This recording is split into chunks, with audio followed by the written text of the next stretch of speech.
کہ شراب پینا حرام ہے. اب Manusmriti chapter number 9 verse number 225 پڑھیں گے, اس میں لکھا ہے کہ شراب پینا حرام ہے. قرآن میں لکھے سورہ مائدہ سورہ نمبر 5 آیت نمبر 3, سورہ بقرہ سورہ نمبر 2 آیت نمبر 173, سورہ انعام سورہ نمبر 6 آیت نمبر 145 اور سورہ نحل چیپٹر 16 ورس 115 میں حرمت علیکم المیتۃ والدم ولحم الخنزیر وما اہل لغیر اللہ بھی. کیا آپ کے لیے حرام ہے مرا ہوا گوشت, خون, سور کا گوشت اور وہ کھانا جس کے اوپر اللہ کے علاوہ کسی اور کا نام لیا گیا ہے. آپ اگر ہندو مذہبی کتاب پڑھیں گے اس میں بھی لکھا ہے کیا سور کا گوشت کھانا حرام ہے. اگر آپ تحقیق کریں گے کافی یکسانیت ہے. اسلام مذہبی کتاب میں لکھا ہے قرآن میں سورہ نور میں سورہ نمبر 24 آیت نمبر 30 اور 31 کے اندر حجاب کے بارے میں. عورت کو الحمدللہ حجاب میں ہونا چاہیے, سر سے ڈھکا ہونا چاہیے اس کا جسم, صرف جو دکھ سکتا ہے وہ چہرہ اور ہتھیلی تک کے. آپ اگر ہندو مذہب کتاب پڑھیں گے رگ وید بک نمبر 8 میں لکھا ہے اور رگ وید بک نمبر 10 میں بھی لکھا ہوا ہے کہ عورت کو اپنے سر کے پلوں کو ڈالنا چاہیے چہرے پہ. رگ وید میں بھی لکھا ہے کہ جب مرد کو دیکھے تو نظر نیچے کرنا چاہیے. یہ قرآن مجید میں لکھا ہے سورہ نور سورہ نمبر 24 آیت نمبر 30 اور 31 کہ جب بھی کوئی خاتون مرد کو دیکھتی ہے جو اس کا شوہر یا قریب رشتہ دار نہیں ہے, اور جب بھی کوئی مرد کوئی عورت کو دیکھتا ہے اور قریب رشتہ دار نہیں ہے تو اسے نظر نیچے کرنا چاہیے. تو اس طریقے سے آپ تحقیق کریں گے جو یکسانیت ہے اس کے اوپر تو عمل کرو. تو یکسانیت ہندو اور اسلام مذہب میں جو مذہبی کتاب میں لکھا ہے, لیکن افسوس کی بات ہے کہ مذہب کے ٹھیکیدار یہ چیز کا ذکر ہی نہیں کرتے. کیوں؟ اسی لیے میں حوالے دیتا ہوں. میں کوئی عالم نہیں ہوں, میں کوئی پنڈت نہیں ہوں, میں اپنے آپ کو طالب علم کہتا ہوں, لیکن میں ہمیشہ حوالہ دیتا ہوں. تو کسی کو بھی شک ہے, کسی کو بھی شبہ ہے تو گھر پہ جا کے چیک کر سکتا ہے, یا انٹرنیٹ پہ جائیے, آپ ٹائپ کرو, وید بھی انٹرنیٹ کے اوپر ہے, قرآن بھی انٹرنیٹ کے اوپر ہے, ٹائپ کرو, ریفرنس ٹائپ کرو, آپ کو حوالہ مل جائے گا. تو اسی لیے گاڑی چلنے کے لیے دونوں کا جو رولز اینڈ ریگولیشن ہے وہی ہونا چاہیے. اسی لیے دونوں لوگ مومن ہونا ضروری ہے. Hope answer the question. بہت اچھا سوال کیا. سوال کے پہلے یہ کہا کہ ہم کیسے مسلمانوں کو نہیں دیکھے, اور میری تعریف کی. ساری تعریف اللہ سبحانہ تعالیٰ کی ہے, لیکن میں یہ کہنا چاہتا ہوں کہ اگر آپ کو مرسڈیز کار دیکھنا ہے کتنا اچھا ہے تو ایسے ڈرائیور کو مرسڈیز کار چلانے کے لیے دو جو ایک ماہر ڈرائیور ہے. تو اگر آپ کو اسلام جاننے کے لیے کوئی شخص کو دیکھنا ہے تو سب سے بہترین شخص ہے محمد صلی اللہ علیہ وسلم.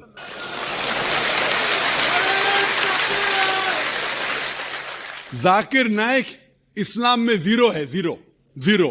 اسی لیے میں تقریر میں ہمیشہ کہتا ہوں قرآن مجید کا حوالہ سورہ حجرات سورہ 49 آیت نمبر 13. تو آپ جا کے باہر بولو اللہ تعالیٰ فرماتے سورہ حجرات آیت نمبر 13. آپ باہر جا کے بولیں گے ذاکر فرماتے, ذاکر کی ویلیو اسلام میں زیرو ہے. ویلیو ہے اللہ اور اللہ کے رسول کی. لیکن آپ اگر میرے تقریر سے متاثر ہوئے تو ہمیشہ میں لوگ کو کہتا ہوں اگر آپ میرے تقریر سے متاثر ہوتے ہیں تو میرے تقریر کو ہو بہو ذاکر کو ہٹا کے تقریر کو ہو بہو کسی سے کہیں گے تو الحمدللہ ثم الحمدللہ. لیکن اگر کہیں گے ذاکر کہتا ہے کہ خواتین کا مقام مرد کے مقام سے برابر ہے تو زیرو ہے. یہ قرآن کہتا ہے سورہ بقرہ میں سورہ نمبر 2 آیت نمبر 228 میں. اگر حوالہ دیں گے تو اس کا وزن ہے. اسی لیے جو میں کہتا ہوں ابھی تک کہ صحیح ہے, کوئی بھی مذہب کو دیکھنے کے لیے مذہب کے ماننے والے سے بدلے مذہب کی کتاب پڑھو. اور اگر کسی کو دیکھنا ہے مذہب کے لوگ کو دیکھنا ہے تو جو سب سے ماہر ہے اس کو دیکھیے. تو اگر آپ کوئی مسلمان کی زندگی کو دیکھ کے عمل کرنا ہے تو سب سے بہترین ایگزامپل مثال ہے محمد صلی اللہ علیہ وسلم. آپ کا سوال جو ہے کہ اگر خواتین اور مرد کے حقوق ایک ہے, ان کا معیار ایک ہے, تو اسلام کیوں خواتین کو مسجد میں آنے سے روکتا ہے؟ بہت اچھا سوال ہے. آپ قرآن مجید پڑھیں گے, قرآن مجید میں کہیں بھی نہیں لکھا ہے کہ خواتین مسجد میں نہیں جا سکتے. ایک بھی صحیح حدیث نہیں ہے جس میں یہ ذکر ہے کہ خواتین مسجد میں نہیں جا سکتے, بلکہ کئی حدیث ہے. آپ اگر صحیح بخاری پڑھیں گے جلد نمبر 1 جو آخری حدیث ہے 832 کی حدیث, اس میں محمد صلی اللہ علیہ وسلم فرماتے ہیں کہ do not prevent the female servants of Allah from entering the mosque. آپ خواتین جو مومنہ ہیں, اللہ سبحانہ و تعالیٰ کی بندیاں جو مومنہ ہیں, اسے مسجد میں جانے سے مت روکیے. کئی حدیث ہے جس میں لکھا ہوا ہے کہ مومن عورتوں کو مسجد میں جانے سے مت روکیے، لیکن کیونکہ خواتین کی ذمہ داریاں ہیں گھر میں بھی، انہیں مسجد میں جانا فرض نہیں ہے، کمپلسری نہیں ہے۔ مسلمان مرد کو جماعت میں پڑھیں گے تو 27 گنا زیادہ ثواب ہے، یہ صحیح بخاری کی حدیث ہے محمد صلی اللہ علیہ وسلم کی، اور مسجد میں پڑھنا جماعت میں اور بہتر ہے۔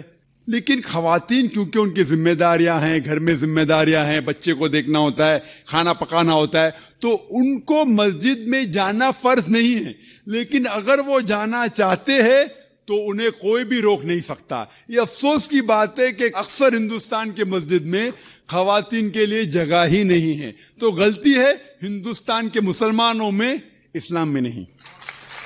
آپ سعودی عربیہ جائیے، امریکہ جائیے، انگلینڈ جائیے، الحمدللہ میں کئی ممالک جا چکا ہوں، وہاں خواتین کے لیے علیحدہ انتظام ہے، لیکن جب خواتین کو مسجد میں آنے کی اجازت ہے، اسلام اس کے لیے کچھ گائیڈ لائنز بھی پیش کرتا ہے۔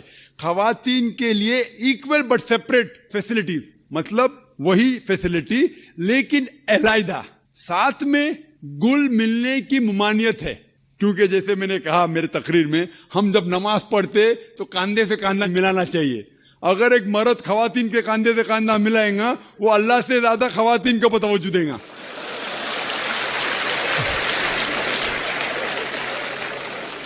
تو خواتین مسجد میں آ سکتے، لیکن ان کے لیے علیحدہ انتظام ہے، ایکول بٹ سیپریٹ فیسلٹیز، برابر اچھا انتظام لیکن علیحدہ، وضو کے لیے جگہ الگ، نماز پڑھنے کے لیے الگ۔ اسی لیے اسلام کے اندر خواتین آ سکتے، لیکن افسوس کی بات ہے کہ یہ ہندوستان میں اکثر مسجد میں ان کو الاؤ نہیں کرتے۔ یہ ہندوستان کے مسلمان کہ علم کی کمزوری ہے۔ اگر آپ پڑھیں گے صحیح بخاری، کئی حدیثیں ہیں، صحیح مسلم، جہاں خواتین کو آنے سے روکا نہیں گیا، بلکہ محمد صلی اللہ علیہ وسلم نے کہا کہ اگر خواتین مسجد میں جانا چاہتے ہیں رات کو بھی، تب بھی آپ انہیں مت روکو، رات کو بھی۔ یہ صحیح بخاری کی حدیث ہے کہ اگر رات کو بھی وہ مسجد میں جانا چاہتے تو آپ اسے مت روکیے۔ لیکن الحمدللہ ثم الحمدللہ ہندوستان میں سینکڑوں مسجد ہے جہاں خواتین کو آنے کی اجازت ہے۔ بمبئی میں ہے، دلی میں بھی ہوں گی، آگرہ میں بھی ہوں گی، کم ہوں گی۔ ابھی الحمدللہ بات پھیل رہی ہے، لوگ کو اسلام کا علم ہو رہا ہے الحمدللہ، اور کئی مسجد میں خواتین کو آنے کی اجازت دی جا رہی۔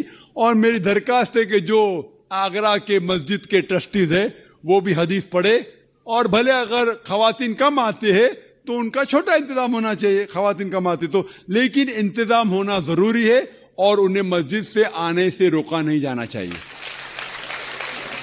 مائی سیلف انوراگ جین، اور میں ایک اسٹوڈنٹ ہوں۔ زیادہ تو میں نہیں جانتا اسلام کے بارے میں، لیکن جیسا آپ نے کہا تو مجھے ایسا لگتا ہے کہ اللہ بہت دیاوان ہے، جو انسانوں پر اور ہر جیو پر یعنی جانور پر بھی بہت دیا کرتا ہے۔ اب میرا سوال، میں آپ کی اس بات سے بہت سہمت ہوں کہ کسی بھی انسان کا قتل کرنا انسانیت کا قتل کرنا ہے، اور میں یہ بھی مانتا ہوں کہ اسلام دھرم دیا دھرم ہے اور انسانیت کا دھرم ہے۔ آپ نے کہا کسی بھی انسان کا قتل کرنا انسانیت کا قتل کرنا ہے، کیا کسی جیو، کسی جانور کا قتل کرنا کہیں کسی معنی میں دیا اور انسانیت کا قتل کرنا تو نہیں ہے؟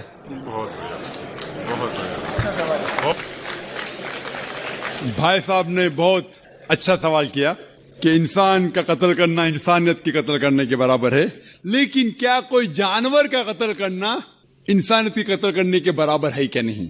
اور یہ سوالات آپ اگر پڑھیں گے جو غلط فہمیاں کے نمبر 6 نمبر آتا ہے غلط فہمیاں میں، کہ لوگ اعتراض کرتے ہیں کہ اسلام کیوں جانور کھانے کی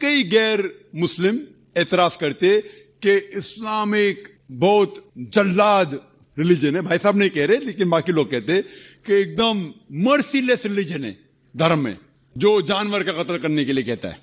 جواب میں یہ کہنا چاہوں گا بھائی صاحب کہ ایک مسلمان اگر وہ چاہے تو پیور ویجیٹیرین، پیور شاکاہاری رہ کے بھی اچھا مسلمان رہ سکتا ہے۔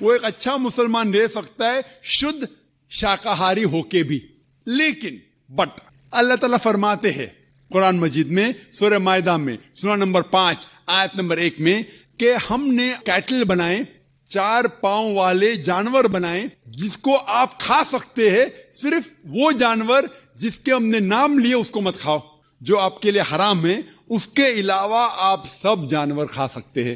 قرآن میں لکھا ہے سورہ نحل میں سورہ نمبر 16 آیت نمبر 5 میں کہ ہم نے آپ کے لیے کیٹل بنائے، بھیڑ بکریاں بنائے تو کہ آپ اس کا گوشت کھا سکے۔ قرآن میں ذکر ہے سورہ مومنین میں سورہ نمبر 23 آیت نمبر 21 میں کہ آپ بھیڑ بکریوں کے گوشت کھا سکتے، اور کئی آیتیں ہیں۔ ہم پہلے یہ جان لیں کہ میڈیکل سائنس آج یہ کہتی ہے کہ انسان کے جسم میں ہم کو امینو ایسڈ کی ضرورت ہے، 22 امینو ایسڈ کی ضرورت ہے، اس میں سے 8 امینو ایسڈ جسم میں پیدا نہیں ہوتے، باہر کے کھانے سے لینا لازم ہے۔ اور کوئی بھی ویجیٹیبل فوڈ، کوئی بھی گھاس پھوس، کوئی بھی پھل میں یہ 8 کے 8 امینو ایسڈ ہے ہی نہیں، لیکن ماس میں ہیں اور مچھی میں ہیں۔ ہائی لیول آف پروٹین ہے، high level of protein is present in the meat and in the fish, it is nutritious, vitamin کے ہے اور آئرن بھی ہے۔